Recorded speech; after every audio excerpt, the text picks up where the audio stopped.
നമ്മൾ പരസ്പരം അങ്ങോട്ടും ഇങ്ങോട്ടും അഭിനന്ദിച്ച് എല്ലാവരും വലിയ കാര്യമായിട്ട് ചെയ്തു എന്ന് പറയുന്നതുകൊണ്ടൊന്നും വലിയ കാര്യമില്ല. അവനവൻ്റെ വീട്ടിൽ അടിയന്തരം നടത്തിയിട്ട് ഉഷാറേന്ന് തമ്മ പറയുന്ന പോലെ അതാവുള്ളൂ. കാരണം ആരംഭ ശൗര്യത്വം ആ തുടക്കത്തിലുണ്ടായിരുന്ന ആ ഒരു ഉഷാറ് കുറച്ച് സമയമായിട്ട് പിന്നെ ഉണ്ടായിട്ടില്ല.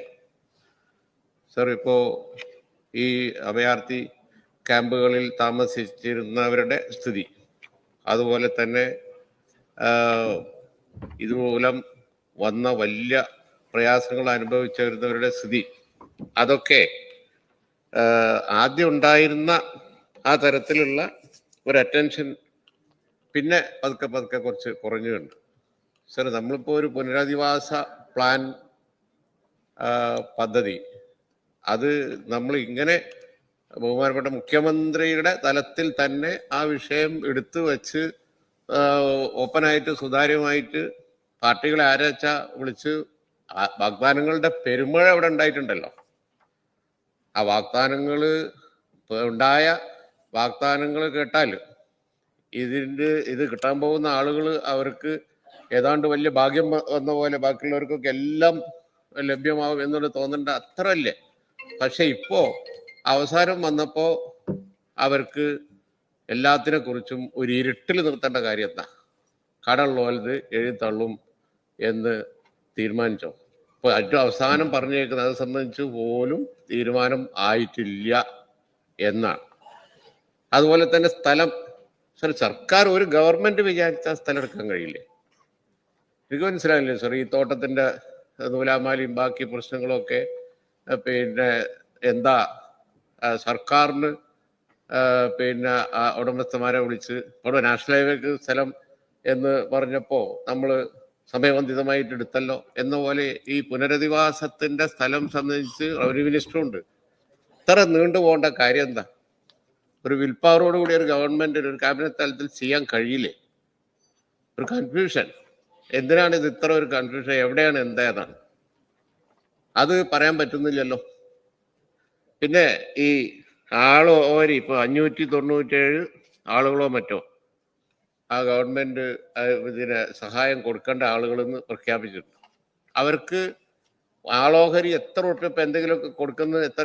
എന്റെ പാർട്ടി ഞാൻ ചെയ്ത് വിളിച്ചു പറയല്ല, എന്റെ പാർട്ടി 15,000 ഉറുപ്പിക വീതം ഗവൺമെന്റ് ലിസ്റ്റിൽപ്പെട്ട എല്ലാവർക്കും കൊടുത്തു.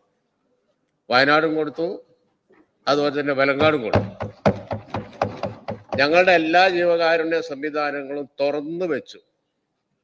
അതിന്റെ പേരിൽ ആരെങ്കിലുമൊക്കെ അത് എടുത്ത് പറഞ്ഞ് അഭിനന്ദിക്കണം എന്ന് നിർബന്ധം ഉള്ളതുകൊണ്ട് പറയല്ല. ആ നിർബന്ധം നമുക്കില്ല. കാരണം എന്താ വെച്ച് കഴിഞ്ഞാൽ ഇപ്പോ എല്ലാവരുടെയും ഇപ്പൊ ഇലക്ഷൻ നോട്ടിഫിക്കേഷൻ ഇന്നോ അല്ലെങ്കിൽ നാളെ വരും.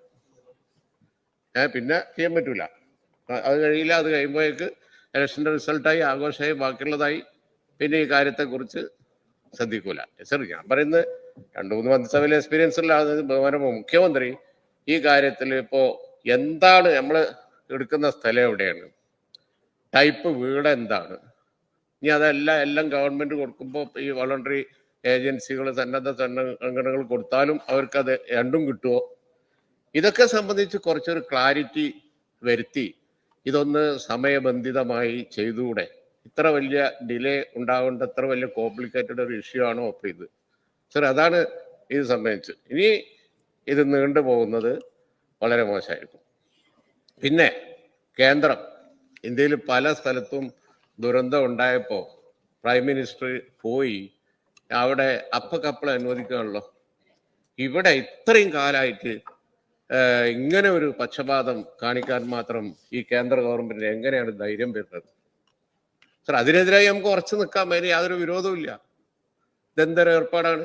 അവിടുന്ന് വന്ന് പ്രൈം മിനിസ്റ്റർ വന്ന് വലിയ പ്രദർശനങ്ങളൊക്കെ നടത്തി പോയിട്ട് നമ്മളെ ഇങ്ങനെ ഇഗ്നോർ ചെയ്യുക, ഒരു സ്റ്റേറ്റിനെ ഇത്രമാത്രം ഒരു പക്ഷപാതപരമായി ഒന്നും കൊടുക്കാതെ നിൽക്കുക എന്ന് പറഞ്ഞത് നമ്മൾ അനുവദിക്കാൻ പറ്റില്ല. വളരെ ഗൗരവമായിട്ട് എടുക്കേണ്ട വിഷയം തന്നെയാണ്.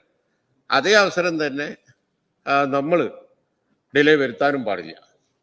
കാരണം ഇതൊക്കെ പിന്നെ ലോകം നോക്കിക്കൊണ്ട് നിൽക്കുകയല്ലേ. കാരണം കേരളത്തിൽ ഇത്രയും വലിയ ഒരു ദുരന്തം ഉണ്ടായിട്ട് നമ്മൾ എങ്ങനെയാണ് ഇതിനെ ഹാൻഡിൽ ചെയ്യുന്നത് എന്നുള്ളത് ലോകം നോക്കിക്കൊണ്ട് നിൽക്കുകയാണ്.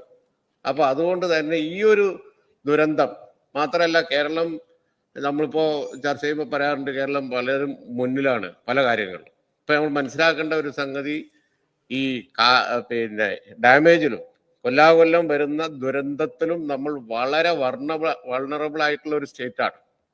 മോസ്റ്റ് വൾണറബിൾ സ്റ്റേറ്റ് ആണ് ഇപ്പോ കേരളം. പ്രകൃതി ദുരന്തങ്ങൾ മോസ്റ്റ് വൾണറബിൾ. അതിനനുസരിച്ചുള്ള ഗൗരവം നമുക്ക് വേണ്ടേ?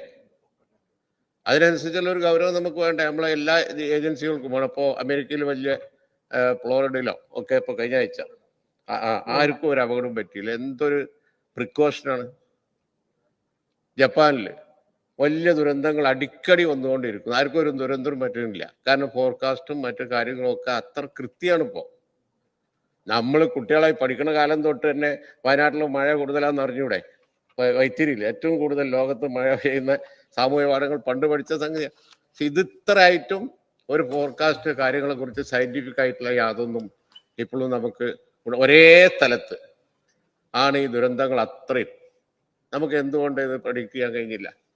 അപ്പൊ ഈ കാര്യങ്ങളെ കുറിച്ച് എനിക്ക് തോന്നുന്നത് ബഹുമാനപ്പെട്ട മുഖ്യമന്ത്രി തലത്തിൽ ഈ ഗവൺമെന്റ് ഒരു വിൽ പവറോട് കൂടി, അതിപ്പോ തോട്ടത്തിന് തൊടാൻ പറ്റൂല, അങ്ങനെ ഉണ്ടോ ഒരു നിയമം? നമ്മളുണ്ടാക്കിയ നിയമമല്ലേ, ആ നിയമം മാറ്റാൻ കഴിയില്ലേ? അതിനുള്ള എമർജൻസി ക്ലോസ് ഇല്ല, അല്ലെങ്കിൽ അതിനുള്ളത് എന്താ ചെയ്യണം? അത് ഈ തോട്ടത്തിന്റെ കാര്യം പറഞ്ഞുകൊണ്ടിരുന്നുണ്ടെങ്കിൽ ലോകം അവസാനം വരെ നിൽക്കലന്നെ ഉണ്ടാവുള്ളൂ, ഒരു തീരുമാനം ഉണ്ടാവില്ല. അപ്പൊ അതുകൊണ്ട് അത് സംബന്ധിച്ച് ഒരു അന്തിമ തീരുമാനം വേണം. എന്നിട്ട് അല്പം ഒരു സുതാര്യമായി ഈ പുനരധിവാസ പ്ലാൻ ഒന്ന് ഗവൺമെന്റ് ചർച്ച ചെയ്യാൻ തയ്യാറാവണം. എന്താണ് പ്ലാൻ? എങ്ങനെയാണ് ചെയ്യുന്നത്? ഗവൺമെന്റ് കൊടുക്കുന്നതിന്റെ പുറമെ ഏജൻസികൾ കൊടുക്കുന്നത് അവർക്ക് കിട്ടുമോ, അല്ലെങ്കിൽ മറ്റു നഷ്ടപ്പെടുമോ? അല്പം കൂടി ഈ കാര്യത്തിൽ നമ്മൾ ഒരു സമയബന്ധിതമായി വാർഫൂട്ടിംഗ് എന്നൊക്കെ പറയില്ലേ എന്ന് പറഞ്ഞതുപോലെ അതന്നെ വൈകി നോട്ടിഫിക്കേഷൻ വന്നാൽ പിന്നെ അനങ്ങാൻ പറ്റൂല അത് തീരുന്നവരെ. അപ്പൊ അതുകൊണ്ട് സർക്കാർ ഈ കാര്യത്തിൽ ഈ ഒരു സുതാര്യതയും അതുപോലെ തന്നെ സമയബന്ധിതമായി ചെയ്യലും ഒക്കെ ഉറപ്പാണ്. ഇന്നിപ്പോ ഈ ചർച്ചയുടെ ഫലമായി നമ്മൾ ഒരു പ്രമേയമുണ്ട് അല്ലേ, ബഹുമാനപ്പെട്ട പാർലമെന്റ് മന്ത്രി പറഞ്ഞു.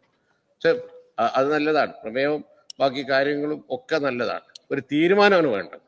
പുനരധിവാസം സംബന്ധിച്ച് ഒരു തീരുമാനം, വിക്ടിംസിന് എന്ത് കിട്ടും, അവരെ സംബന്ധിച്ചുള്ള കാര്യങ്ങൾ എങ്ങനെയൊക്കെയാണ്, അതിന് സംവിധാനം എന്താണ്, ചീഫ് സെക്രട്ടറി ആരാന്ന് വെച്ചാൽ അങ്ങനെ സർ അത് ഒന്ന് ലോകത്തോട് പറയണം എന്നാണ് ഈ ചർച്ചയിൽ ഇടപെട്ടുകൊണ്ട് എനിക്ക് പറയാനുള്ളത്.